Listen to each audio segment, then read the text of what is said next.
क्या आपने कभी सोचा है कि एक मीठी सी बात किसी की पूरी जिंदगी बदल सकती है? भारत के राज्य केरल से जुड़ी कुछ ऐसी घटनाओं की चर्चा होती है जहां भोली भाली लड़कियों को प्यार और भरोसे के जाल में फंसाकर उनकी जिंदगी को एक खतरनाक रास्ते पर धकेल दिया जाता है।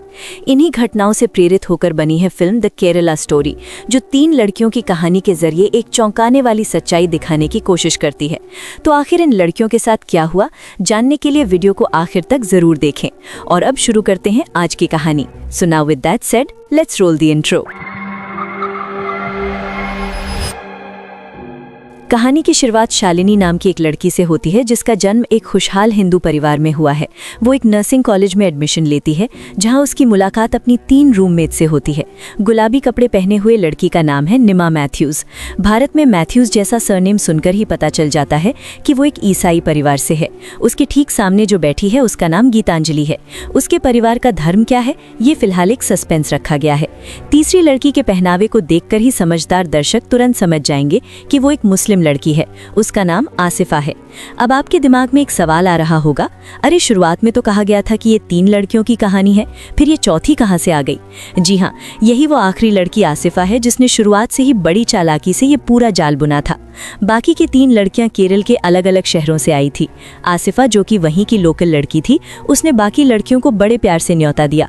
मेरा घर यहाँ से बहुत पास में है, हम कभी भी जा सकते हैं। लेकिन उन्हें इस बात का जरा भी अंदाजा नहीं था कि कॉलेज के पहले ही दिन इन तीनों शिकारों की छुपकर तस्वीरें ली गई थी। इनका पूरा डेटा तैयार करके उनके हेडक्वार्टर भेजा जा चुका था, जहां से इस खौफनाक प्लान को हरी झंडी मिल गई थी। इसके बाद आसिफा ने हॉस्टल में लड़कियों से कहा, okay so girls, we are going out for our first dinner together. Excited? मुझे ना एक छोटा सा काम है जिसके लिए कजिन मेरा नीचे वेट कर रहा है, तो तुम लोग भी चलो। लेकिन वो वहां अकेले नहीं घूमने वाली थी।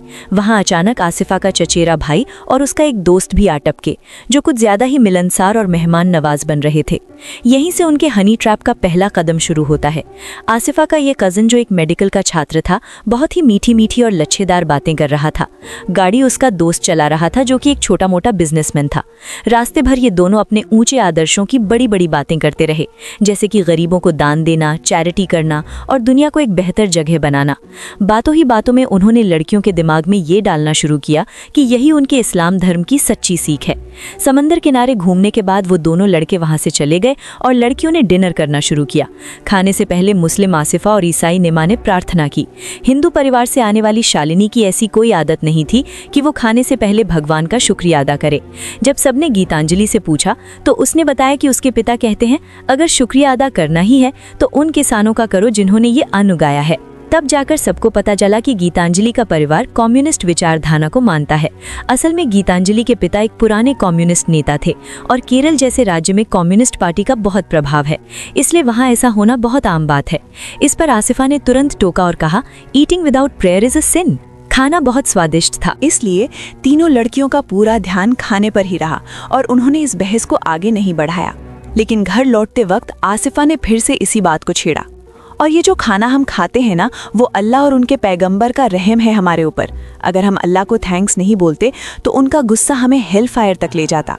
कम्युनिस्ट परिवार से ताल्लुक रखने वाली गीतांजलि का वैसे तो अपना कोई खास धर्म नहीं था, लेकिन उस पर अपने पिता के विचारों का गहरा असर था। उसने आसिफा की डराने वाली बातों का कड़ा पलटवार किया। इस पर आसिफा के पास बचने का कोई रास्ता नहीं था, तो उसने बात घमाते हुए कहा, तुम्हारे पिता जो कहते हैं वो सब तो सिर्फ नेताओं के बनाए हुए खोखले नारे हैं। तभी हिंदू परिवार की शालिनी ने मासूमियत से पूछा, तुम्हारा अल्लाह हिंदुओं को पनिश क्यों करेगा? इस पर आसिफा ने अपना वही रटा रटाया जवाब दे मारा, तो जो अल्लाह में बिलीव करता है उन्हें जन्नत मिलता है, और जो इस्लाम में बिलीव नहीं करता है उन लोगों को दोज़ख की आग में जला दिया जाता है। इस दुनिया को सिर्फ अल्लाह जलाता है। ये कहकर वो एक गहरी आह भरते हुए वहां से चली गई, मानो वही एक है जिसे दुनिया का सबसे बड़ा सच पता हो।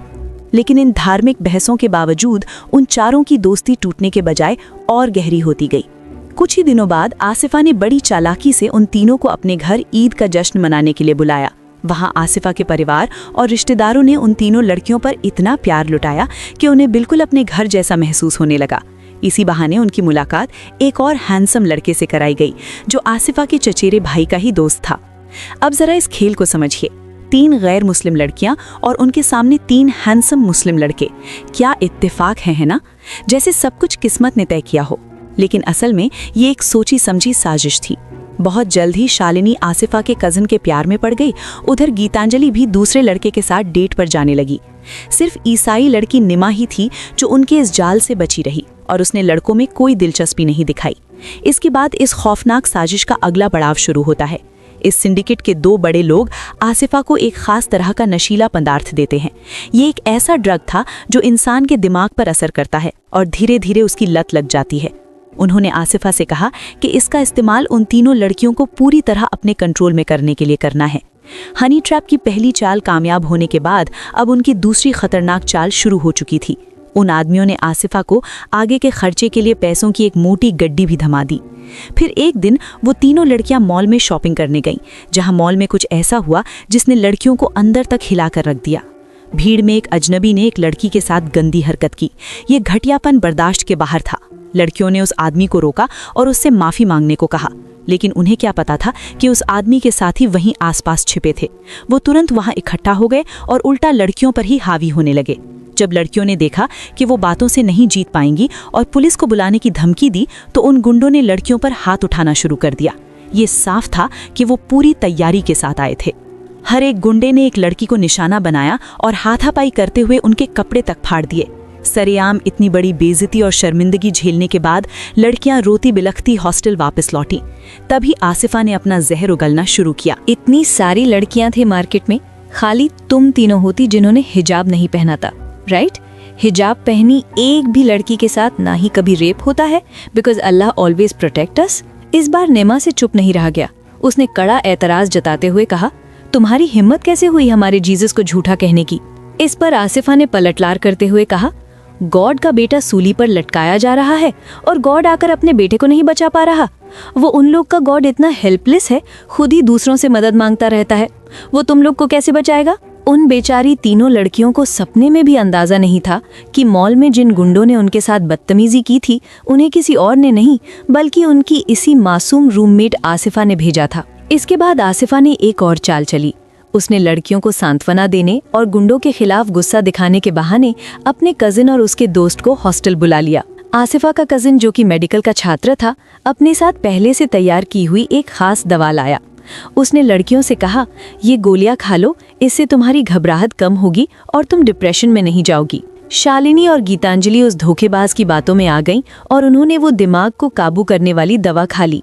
उस दवा के असर में वो इतनी आ गई थीं कि बहुत जल्द ही उन्हें अपना पहनावा बदलने और हिजाब पहनने के लिए राजी कर लिया गया। आसिफा उन्हें लगातार वो गोलियां देती रहीं, जिससे उन्हें एक झूठी और अजीब सी खुशी का एहसास होता था। और जैसा कि प्लान था, लड़कियां धीरे धीरे अपने असली गम भूल गईं। उन्हें लगा जैसे उन्हें एक नई जिंदगी मिल गई है और वो पूरी तरह से प्यार के नाम पर बिछाए गए इस खौफनाक जाल में फंसती चली गई। सिर्फ ईसाई लड़की निमा अब भी बची हुई थी। उसे ना तो उन लड़कों में कोई दिलचस्पी थी और आसिफा के इस रोज रोज के धर्म प्रचार से उसे सख्त चिढ़ होने लगी थी।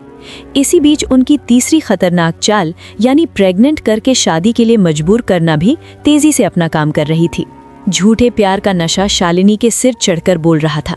जब छुट्टियों में शालिनी अपने घर गई तो उसने हिंदू रीति रिवाजों को मानने से साफ इनकार कर दिया और अपनी ही परंपराओं का कड़ा विरोध करने लगी। गीतांजलि का हाल भी कुछ ऐसा ही था। छुट्टियां खत्म होने के बाद जब वो हॉस्टल लौटी तो उसने शालिनी के सामने अपने ही पिता की खूब बुराई की। गीतांजलि को इस बात का रत्ती भर भी अंदाजा नहीं था कि बहुत जल्द उसे अपने इन्हीं शब्दों पर इतना पछतावा होने वाला है कि वो उसे बर्दाश्त भी नहीं कर पाएगी। अब तक शालिनी और गीतांजलि उनके 3 खतरनाक जालों में पूरी तरह फंस चुकी थीं। अब बारी थी चौथी चाल की, यानी उन्हें एक कट्टरपंथी मौलवी के पास ब्रेन वॉश की शिक्षा के लिए ले जाना। उन्हें सच्चा ज्ञान देने का लालच देकर वहां ले जाया गया, जहां उनकी मुलाकात एक ऐसी लड़की से होती है जो कभी हिंदू हुआ करती थी, लेकिन अब पिछले 1 महीने से कुरान पढ़ना सीख रही थी। उसके साथ उसी बैच में कुल 48 और लड़कियां भी आई थीं, जिनमें से कुछ हिंदू थीं तो कुछ ईसाई। इत्तेफाक से उन सभी ने किसी न किसी हैंडसम मुस्लिम लड़के से प्यार किया था और उसी प्यार की खातिर अपना घर बार और माता पिता को छोड़कर इस्लाम कबूल कर लिया था। शालिनी और गीतांजलि को इस बात का जरा भी एहसास नहीं हुआ कि इतने सारे इत्तेफाकों के पीछे कितनी खौफनाक साजिश रची जा रही है। उल्टा उन्हें तो उन लड़कियों के लिए बुरा लग रहा था कि कैसे धर्म और समाज उनके सच्चे प्यार के बीच दीवार बन रहे हैं। तभी अचानक शालिनी की तबीयत बिगड़ने लगी। जब वो अस्पताल जांच के लिए गई तो पता चला कि वो प्रेग्नेंट है। जब उसने ये बात आसिफा की कज़न को बताई तो उसका जवाब सुनकर शालिनी के पैरों तले ज़मीन खिसक गई। उसने साफ मुकरते हुए कहा, मैं नहीं मान सकता, okay, I am not that irresponsible. Sir Ramesh, तुम ये क्या बात कर रहे हो? शालिनी का शादी से पहले प्रेग्नेंट होना उसके हिंदू परिवार के लिए बहुत बड़ी बदनामी और कलंक की बात थी। तभी आसिफा, जो एक हमदर्द बड़ी बहन का नाटक कर रही थी, उसने बीच बचाव करते हुए एक समाधान निकाला। उसने अपने कज़न से कहा कि वो शालिनी से शादी कर ले, और यहीं आकर उनका असली मकसद बेनकाब हो गया। कज़न ने बड़ा नाटक करते हुए कहा, शालिनी को सलाम कबूल करना होगा। तुम हमारे लिए तुम इतना नहीं कर सकती शालिनी। प्यार में अंधी हो चुकी शालिनी आखिरकार राजी हो गई, और इस तरह उसका पूरी तरह से ब्रेन वॉश करके उसे एक मुस्लिम बना दिया गया। उधर कज़न के दोस्त ने लाख कोशिशें की, लेकिन वो गीतांजलि को प्रेग्नेंट करने में कामयाब नहीं हो पाया। उनकी तीसरी चाल यहाँ फेर हो गई थी, इसलिए वो अब सिर्फ अपनी मीठी मीठी बातों से उसे अपने जाल में फंसाए रखने की कोशिश कर रहा था। गीतांजलि के पिता अचानक गंभीर रूप से बीमार पड़ गए और उन्हें अस्पताल में भर्ती कराना पड़ा। गीतांजलि छुट्टी लेकर उन्हें देखने घर गई, लेकिन उसके चेहरे पर कोई दुख या भावना नहीं थी। उसकी इस पत्थर जैसी बेरुखी को देखकर उसकी माँ पूरी तरह टूट गई। हद तो तब हो गई जब गीतांजलि ने अपने पिता के अस्पताल के बिस्तर के पास खड़े होकर उनसे कहा कि उन्हें ये सज़ा अल्लाह की नाफरमानी करने की वजह से मिली है।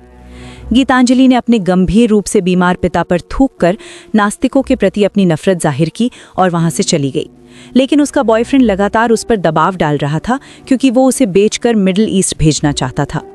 शायद गीतांजलि के अंदर बचपन से ही एक विद्रोही स्वभाव था। प्यार के नाम पर रचे गए इस धोखे के भारी दबाव के बीच अचानक उसकी आंखें खुल गईं। उसने अपने बॉयफ्रेंड से साफ कह दिया, ये तो अच्छा है कि तू निकला इम्पोर्टेंट, वरना मेरा हाल भी शालिनी जैसा हो जाता और मैं भी तेरे बच्चे की माँ बन जाती। ये शब्द सुनते ही उसका बॉयफ्रेंड गुस्से से पागल हो गया। उसने फ़ोन काट दिया और तुरंत गीतांजलि को उसकी न्यूड तस्वीरें और वीडियो भेज दिए, जो उसने तब छुपकर खींचे थे जब गीतांजलि नशे में थी। उसने गीतांजलि को धमकी देते हुए कहा, कर कर सीरिया चलेगी तू, और अगर ना बोलेगी तो तेरा वीडियो मैं करूंगा वायरल सोशल मीडिया पे। इस ब्लैकमेलिंग ने गीतांजलि को एक ऐसी अंधी गली में धकेल दिया जहां से कोई रास्ता नहीं जाता था। वो घर गई और अस्पताल से डिस्चार्ज होकर आए अपने पिता से आखिरी बार मिली। उसे अंदर ही अंदर बहुत पछतावा हो रहा था कि उसने कम्युनिस्ट विचारधारा को ठीक से क्यों नहीं समझा। साथ ही उसे अपने पिता पर भी गुस्सा आ रहा था कि उन्होंने कभी उसे नहीं बताया कि बाहरी दुनिया में ये धार्मिक कट्टरपंथी कितने खतरनाक हो सकते हैं। इतनी तकलीफ में होने के बावजूद उसने अपने साथ हो रहे इस खौफनाक ब्लैकमेल का सच किसी को नहीं बताया। इसी बीच दूसरी शिकार शालिनी के पैरों तले जमीन तब खिसक गई जब उसे पता चला कि धर्म बदलने के बाद जिस लड़के से उसे शादी करनी थी वो अचानक गायब हो गया है। उस कट्टरपंथी मौलवी ने शालिनी से कहा, तुम्हारी जैसी हालत है उसमें मुझे तुम्हारे लिए कोई दूसरा आदमी ढूंढना पड़ेगा। जब शालिनी ने इसके लिए मना किया तो मौलवी ने उसे डराते हुए कहा, बिना शादी के बच्चा पैदा करना हमारे यहाँ बहुत बड़ा गुनाह है। तुम्हारे बच्चे को भी ताउम्र इसकी सजा मिलेगी। तुम्हारे पास अब एक ही रास्ता है, जल्द से जल्द किसी से शादी कर लो और जिहाद की सेवा करके अपनी गुनाहों की माफी मांगो। हैरानी की बात तो ये थी कि वो गायब हुआ लड़का वहीं बाहर खड़ा छुपकर ये सब तमाशा देख रहा था। मौलवी ने शालिनी के लिए एक नया और अनजान आदमी तय कर दिया, और इस तरह शालिनी की शादी एक ऐसे आदमी से कर दी गई जिसे उसने जिंदगी में पहले कभी देखा तक नहीं था। जब शालिनी की माँ को ये सब पता चला तो वो बदहवास होकर भागी भागी आई, लेकिन उनकी पत्थर दिल हो चुकी बेटी ने उनके लिए दरवाजा तक नहीं खोला। शालिनी की माँ ने रोते हुए ये सारी बात गीतांजलि को बताई। गीतांजलि जिगरी दोस्त को इस नर्क से नहीं बचा पाई और अंदर से पूरी तरह टूट गई। दीवार पर टंगी उन महान नेताओं की तस्वीरें भी आज उसे नहीं बचा पाई।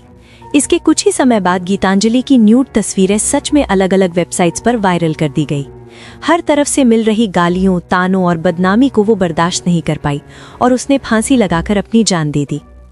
अपनी दोस्त की इस दर्दनाक मौत से बिल्कुल बेखबर शालिनी अब मिडिल ईस्ट जाकर अपने गुनाहों की माफी मांगने के उस खौफनाक सफर पर निकल चुकी थी। देश के बाहर एक ट्रांजिट स्टेशन पर उसे अचानक अपनी पुरानी रूममेट निमहा का फोन आया, जिससे बहुत दिनों से बात नहीं हुई थी। निमहा ने उसे जो बताया उसने शालिनी के पैरों तले जमीन खिसका दी।